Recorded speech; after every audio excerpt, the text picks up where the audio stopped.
Yes, so ito yung first customer natin. Buena mano si Madam Lola. Ay ka naman. Grabe yung Madam Lola, ha? Hindi Parang okay nahiya lang. ako mag-hi. Ay. Bakit? Pulutan ba to? Grabe. So napakaulirang asawa naman ito kasi unang-una maaga pa lang namili na siya para pagdating ng asawa niya. Yes! Kakain na lang. Bumili So na kayo. ganun dapat ang tularan nyo mga best. Ano ba ang sisig mo? Hindi yung inuuna nyo muna yung pag-iinom bago bumili ng pagkain ng asawa. Jet, So yun lang mga best. So thank you. Ako nga pala ulit si Donsky, ang best yung 2 dekadang salesman na di pa rin yung mayaman. Di man naging professional, pogi naman sa personal. Ha! Raya! Choris lang mga best!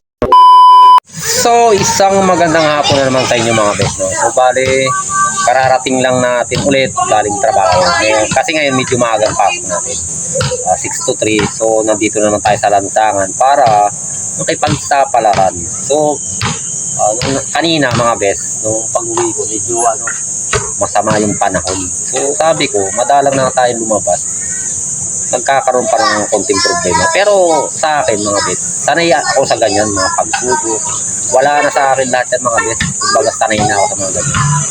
Kaya ito, hindi naman ako pigilan ng parang mga best. Basta kung sigido ka mga best, go ka palagi. Tsaka isipin mo laging positive mga best. Kasi kung isipin mo laging kunting kunting katulad nun, sama ng panahon, hindi ka natutuloy, walang mangyari sa ganun. Kumbaga, sinusubukan ka lang mga best kung hanggang saan talaga.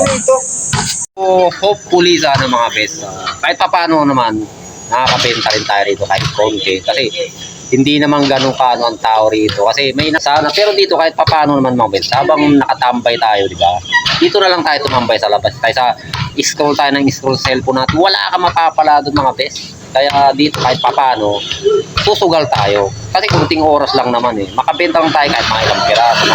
Kasi pag sabi ko nga, pag naipon ng paisa, 2, 3 na yan, sa isang linggo, kahit papano malaking tulong.